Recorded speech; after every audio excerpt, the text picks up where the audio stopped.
Kryeministri në detyrë i Kosovës Albin Kurti tha se takimi mes kreut të Kishës Ortodokse Serbe Porfirie dhe presidentit të Rusisë Vladimir Putin nuk ishte një diplomaci fetare, por një partneritet strategjik i regjimeve autoritare që vë rajonin në rrezik serioz. Kurti e cilësoi takimin e zhvilluar në Kremlin më 22 prill si shqetësues dhe tha se Kisha Ortodokse Serbe për një kohë të gjatë ka luajtur rol aktiv politik. Patriarku bëri thirrje për një rreshtim më të gjerë gjeopolitik në udhëheqjen ruse, duke përsëritur se varka e vogël serbe, duke lëndruar në një det të trazuar, duhet të jetë gjithmonë e lidhur pas anijes së madhe ruse.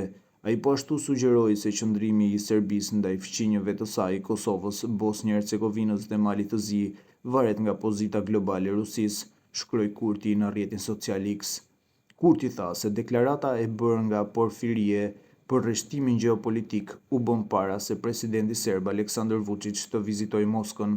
Vučić ka konfirmuar se ai do të marrë pjesë në shënimin e ditës së fitores më 9 maj në Moskë, vizitë që është kritikuar nga Bashkimi Evropian. Gjatë takimit në Kremlin, Porfirie kishte cituar fjalët e patriarkut të mëhershëm serb Irenei, i cili kishte thënë se varka e vogël serbe, duke lëndruar në det të trazuar, duhet të jetë gjithmonë e lidhur pas anijes së madhe ruse. Qëndrimi ynë për Kosovën, Republikën Srpska, entitet në Bosnjë-Hercegovinë dhe Malin e Zi, e konsideroi dhe ndjej se varet edhe nga qëndrimi i Federatës Ruse në nivel global. Dëshira ime dhe shumicës së kishës tonë është që në të ardhmen, nëse ndodh një rigrupim i ri gjeopolitik, të jemi pranë atij i rrethimi rus në botën ruse, deklaroi ai. Lidhur me deklaratat e patriarkut serb, një ditë më parë kishte reaguar edhe ministria në detyrë e punëve të jashtme dhe diasporës së Kosovës, Donika Gërvalla, e cila tha se ato cënojnë sovranitetin e Kosovës dhe nxisin përçarje në gjithë rajonin.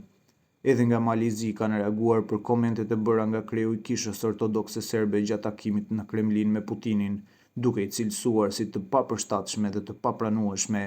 Serbia ka raporte të mira me Rusinë dhe pavarësisht presionit nga perëndimi që të vendosë sanksione ndaj Moskës për shkak të luftës kundër Ukrainës, Beogradi nuk ka bërë një gjë të tillë. Ndryshe, në vitin 2022, Parlamenti Evropian kishte shprehur shqetësimin për përpjekjet e Kishës Ortodokse në Serbi, Mal të Zi dhe në entitetin e Bosnjë-Hercegovinës, Republikën Srpska, për të promovuar Rusinë si mbrojtës të vlerave tradicionale familjare dhe për të forcuar lidhjet mes shtetit dhe Kishës. Eurodeputetët përmes një rezolute e kishin dënuar përpjekjen e Rusisë për të shfrytzuar tensionet etnike në Ballkanin Perëndimor për të nxitur konflikte dhe ndarje mes komuniteteve.